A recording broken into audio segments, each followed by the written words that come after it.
Hey guys, insight number 5, lesson of the week. We're in 1Nephi chapter 5. Now this really bookends what I started off with in that spiritual frequency setting that we say the frequency illusion, and that illusion again meaning if you're looking at an illusion on paper, and I use the example of like the two faces in the vase drawing. I really would like to have printed one off, but couldn't find a decent one, which surprised me. I'm going to have another look today for my class, but nonetheless, how you can see whatever you're going to focus on.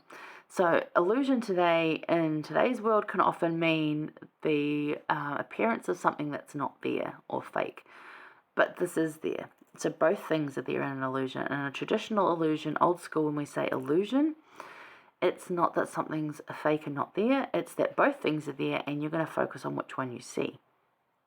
Okay, all right. So, chapter 5. This is Sariah complaining against Lehi. Now, she's not one to mumble. She's pretty good. She's a fantastic woman. But you can see where she's coming from. This is taking longer than it should have. Her sons have gone. And she's like, I've just got little kids here. And she says to Lehi, you sent them off to die. We're going to perish out here. She's having this moment of like, oh my gosh. Maybe she was premenstrual as well. I get it. She's camping. She's tired. She's cooking outdoors. It's hard. I'd be pretty annoyed too. I'm going to give her a lot of grace in this because I think I would have had a much worse reaction very early on. So, kind of proud of you, Sariah. But she says all those things in verse 1 and 2, and then as Nephi writes it, which we've talked about this phrase, you'll see it a lot from him, and after this manner of language had my mother complained against my father. It's a language of doubt, fear, and anger. And I get that. I felt that too. But this is Sariah's growth moment. She has this, and she's like, "Oh, just not doing this. This is awful. I cannot cope."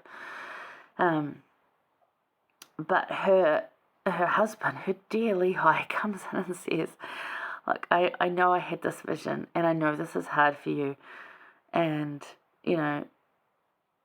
if we'd stayed, we would have died. And I've attained a promise, a land of promise. I know that it's going to happen. And it does, right? I know this is going to be.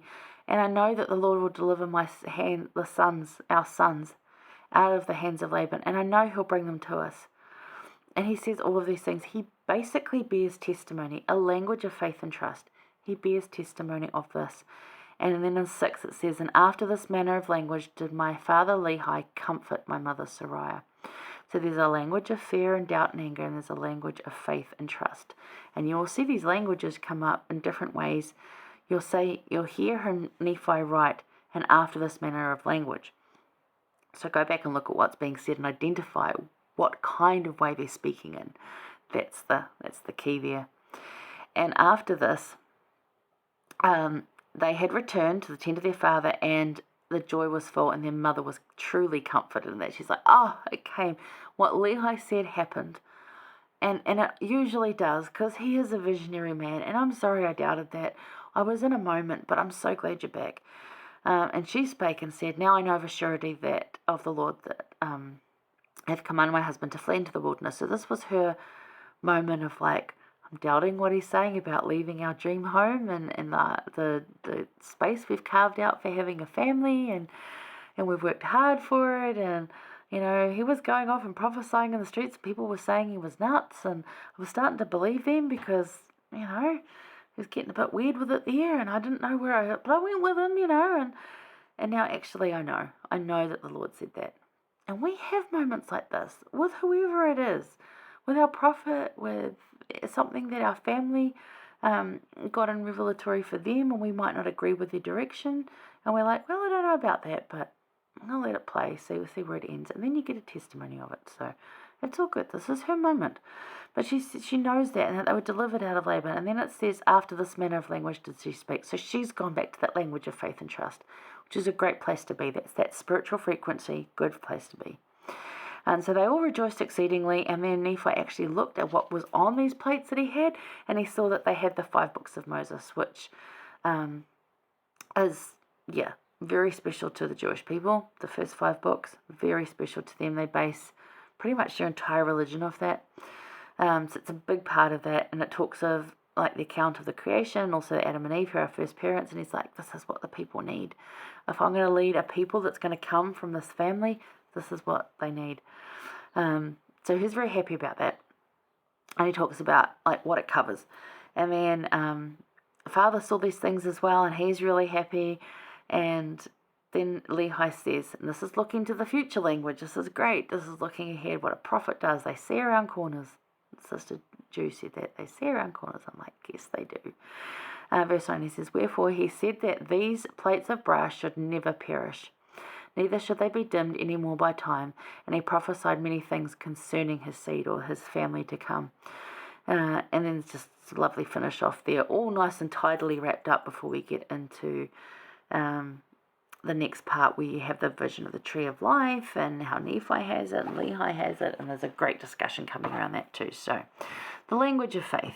So verse 3, Sariah, quite understandably, honestly, I get her very much. She has here language of doubt, fear, and anger.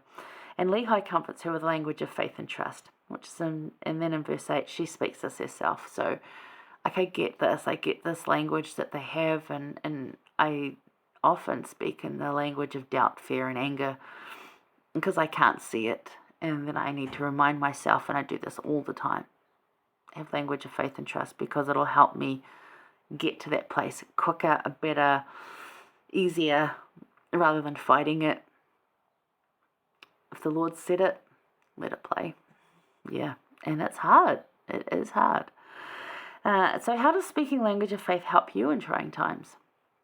For me, it helps keep me focused, keeps me reassured that I'm not lost, alone, and forgotten, that the Lord is with me and he will provide a way and the answers will come, just taking longer than I would like. So it helps. And how does speaking like this help you be Spirit-led? It definitely helps me be Spirit-led, and to know, because I can hear what the Spirit's talking to me about, rather than being stuck in this space of just ugliness. I can hear that. And I can see little steps forward that I'm actually making.